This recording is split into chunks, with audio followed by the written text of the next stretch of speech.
Hi, how you doing? So we're talking about this Telram system, and I just figured I'd do a little quick video just to show you how actually to use it. The website is telram.net, and if you just go to telram.net, you'll find a big map, and you can zoom in, and you can see here. Here's our camera that is outside of our property. You can zoom out and see that there are cameras kind of all over the city. So I'm going to guess that as time goes by, you're going to then see more and more of these cameras, right? So if I just hover over this, you'll see that in the last hour, this is kind of the last hour's worth of data, right? Now, it's not quite live because once an hour, I believe the unit is sending information in, or maybe more often, right? But what you can do is you can click on this, and it'll come up here, and you can say more data. You click on the more data, you can select a date range that you want to see the data for. And this, I'm quite new to this as well, right? So I think this is the last 24 hours. This is what it's seen since midnight yesterday. And then you get various reports. You get a daily overview. So this is day by day, and you can turn these on and off. So you can turn the pedestrians off. You can turn the nighttime off, so you just get daytime. The limitation for nighttime, the reason nighttime is on there separately is it's a camera, right? And at nighttime, it's a lot darker, and it's very difficult to differentiate between a car and a truck, for example, right? So what it does is it says, well, I know there was traffic, I just can't really classify it accurately, right? So you'll see that in a little bit more of the data later on. And so here is a detailed overview. So I can see the hours by hours.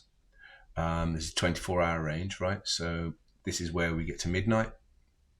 So this was yesterday, and these are the figures that we've managed to capture today. You can see here that some of it was nighttime and some of it was daytime. So this is twilight, right? So the unit has obviously decided that, yeah, I'm confident enough now that I know that it's a car or a truck. So that's why you see that in that particular column there.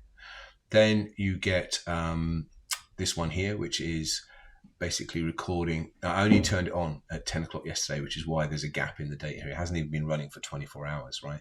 And you can see the general trend, right? So this is the traffic that comes.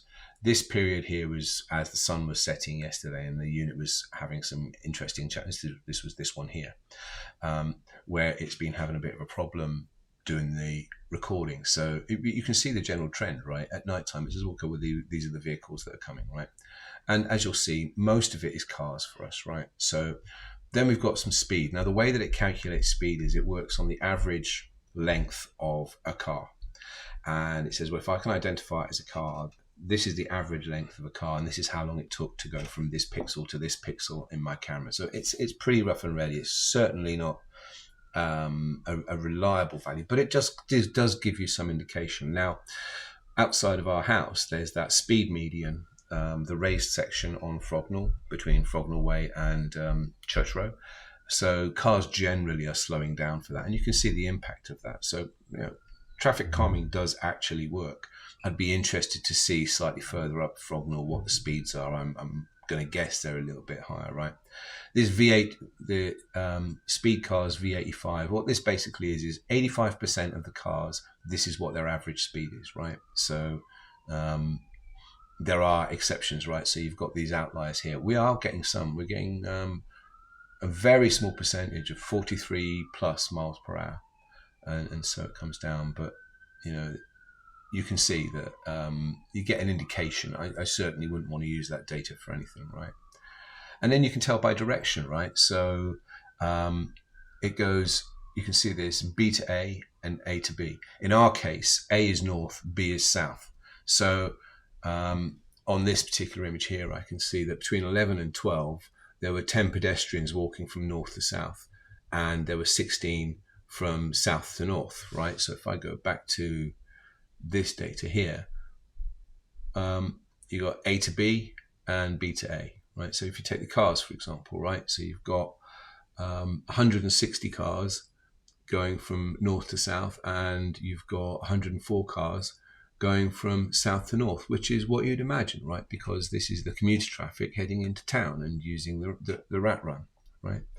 And then there's a modal split, basically, which just is talking about the amount of cars, the amount of trucks, pedestrians, and two-wheel traffic, right? Now you can, with all of these, you can turn them on and off, right? So if I don't want to see two-wheel traffic and pedestrians, I just want to know what the split is between cars and heavy vehicles. And by the way, heavy vehicles, I've actually watched it doing this, and vans aren't classed as heavy vehicles. Vans are classed as effectively cars, right?